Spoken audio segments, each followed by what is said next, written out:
welcome to the Deep Dive.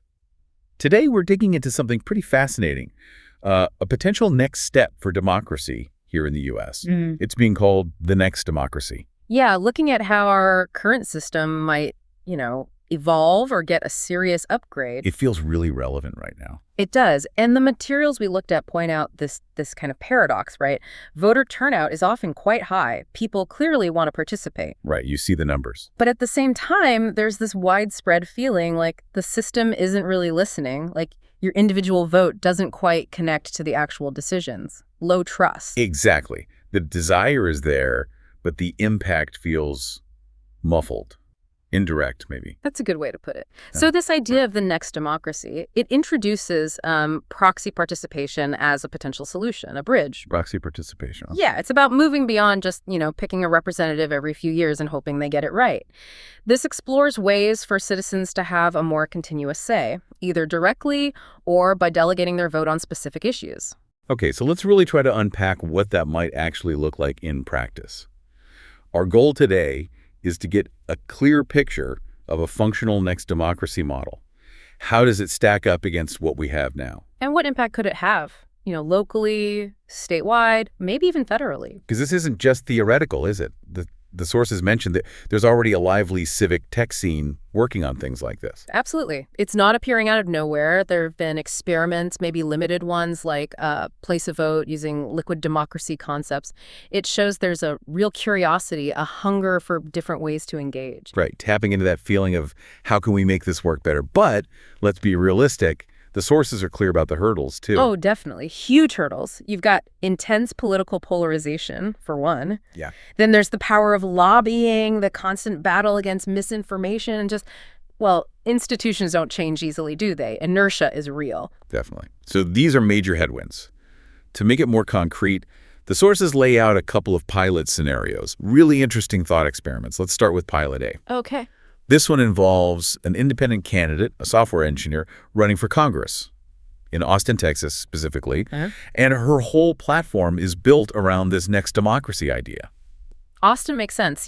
Tech hub, engaged population, seems like fertile ground. And her core pledge is pretty radical. How so? She promises to vote in Congress based directly on verified input from her constituents using a secure digital platform, real-time input.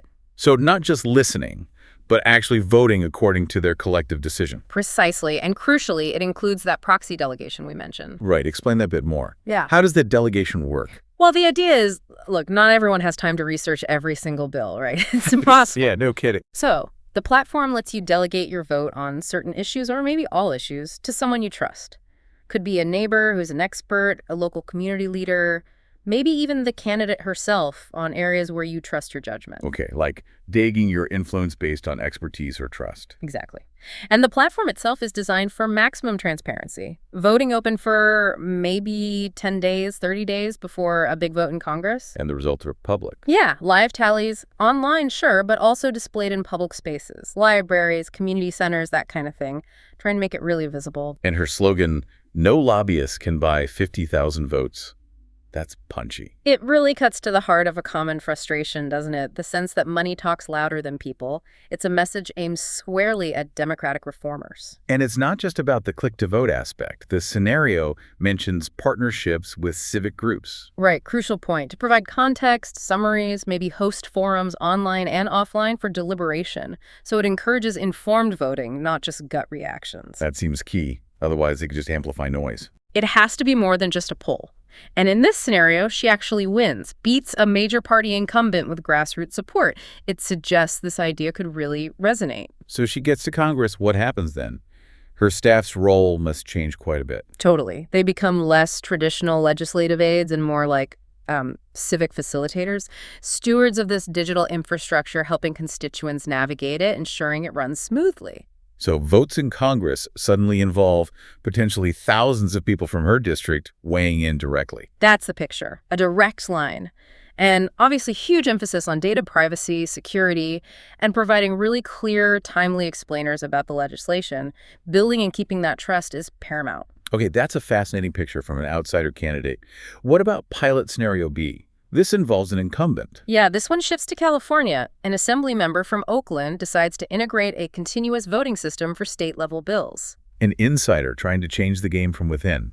Interesting contrast. It is. California, with its history of propositions and direct democracy, kind of feels like a natural place for this. So how does their system work? Similar idea. Broadly, yes. Constituents get summaries of upcoming state laws, maybe highlights from expert opinions, and then they can vote directly or delegate. And delegation is popular here, too. Very much so, according to this scenario. It gives examples like, delegating your vote on an education bill to a trusted local public school teacher. So like that. Or on a healthcare bill to a doctor or nurse practitioner in the community. It's about leveraging distributed expertise, smart delegation. And they also address the accessibility issue. Yes, physical kiosks, set up in places like BART stations, libraries. Recognizing the digital divide is still a reality. You need non-digital options. Crucial. What's the assembly members' commitment level? Do they actually follow the vote? The scenario says they commit to following the majority outcome, like 50.0001%, unless there's a clear legal conflict or something truly unavoidable. So a serious commitment. And the party leadership, are they okay with this? Apparently they tolerate it. The scenario suggests it helps that the member is popular and in a pretty safe seat. Maybe less risky for them to allow the experiment. Gives them some breathing room. Exactly. And what's cool is that these pilots become like living laboratories. Political science students from Berkeley are studying the California one. There's a similar city council effort in Seattle mentioned. They become case studies. Generating actual data on how this works. Okay, so we have these two potential models, the insurgent challenger, the innovating incumbent. If these start happening, what kind of reception do the sources expect? Well, in Austin, with the new candidate, probably a lot of initial excitement. High buzz, high participation, especially maybe from younger voters, digitally savvy folks. Media attention. Oh yeah, framed as a potential paradigm shift. But also skepticism, scrutiny. From who? Traditional political players, perhaps. Incumbents, party structures, maybe lobbyists. They might try to raise doubts. Security risks, potential for manipulation. Is it really democratic? Standard playbook for challenging something new. Pretty much. But the scenario suggests the candidate's radical transparency and, crucially, following through on voting as the constituents direct that could be the antidote, build trust through action. And in California, with the incumbent. A warmer reception, perhaps, especially from civic groups already interested in participation. They might hold it up as a model, but special interests, they might react differently. Oh, so? Well, if they can't easily lobby the representative directly because she's bound by the constituent vote, maybe they shift tactics. Focus more on influencing public opinion within the district. So lobbying becomes more public-facing, targeting the voters themselves. Could be. Which, ironically, might actually increase transparency about who's trying to influence what. An interesting potential side effect. Okay, so let's say these pilots get off the ground, show some promise. What about the effects down the line? Short term first. Short term, you'd likely see that surge in civic participation we talked about, at least on issues people care strongly about. The Austin Congresswoman would probably be publishing regular reports on participation rates, right? Yeah. Transparency again. Exactly, making it visible. But the sources also flag a potential issue. What about the less sexy but still important votes? Turnout might be low. Right. Not every bill is a headline grabber. So that means outreach becomes even more important. Deliberation efforts, maybe dedicated forums online and offline, become institutionalized to get people engaged on a wider range of topics. You might also see local proxy leaders emerge, people who gain a reputation for being trustworthy delegates on certain issues. Yeah, informal networks of trust could become quite influential. Overall, you'd see this unprecedented level of transparency and engagement in that Austin district. Media would be all over the voting patterns. Could really boost people's feeling that their voice matters, their political efficacy. Potentially, yes. But there's a flip side. If the outreach isn't good enough, or if certain groups don't participate, you risk skewed results. Participation bias. So the platform might reflect the views of the most engaged, or the loudest, not necessarily the whole district. That's a definite risk that needs careful management. And the Congresswoman's office. They'd likely need more staff, different kinds of staff, moderators, tech support, community liaisons. Makes sense.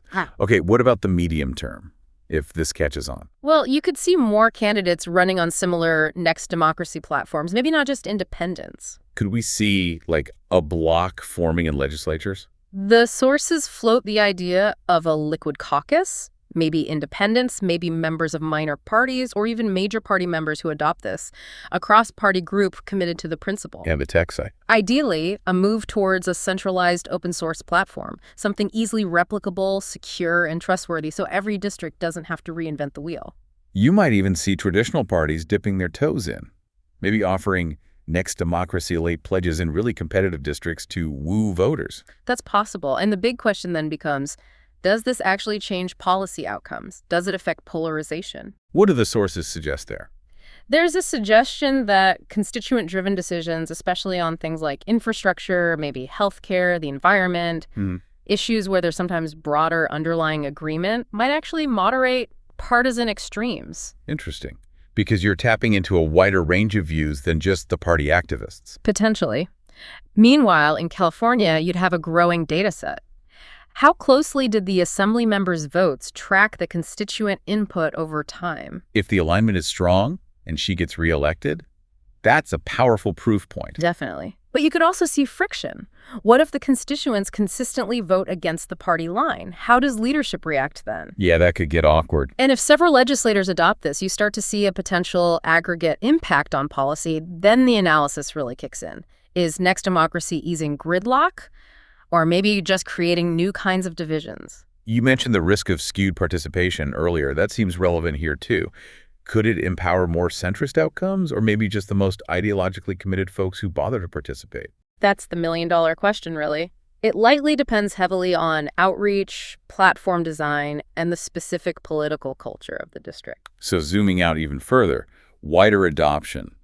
Is this something that could realistically spread?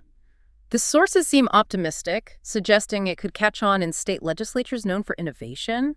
Colorado, Oregon, maybe New York are mentioned. And at other levels? Yeah, pilot programs at the county level, perhaps. School boards using it for budget consultations, things like that. More localized experiments. What about federally, beyond individual representatives? Well, you might see lobbying for this. Civic tech groups pushing for official recognition, maybe funding for these kinds of tools. Constitutional reform is probably a long shot, at least anytime soon. Right. Changing the Constitution is incredibly hard. But procedural adoption, Yeah. Voluntary pledges by candidates, non-binding resolutions, encouraging this kind of engagement, that seems more plausible as a pathway for growth.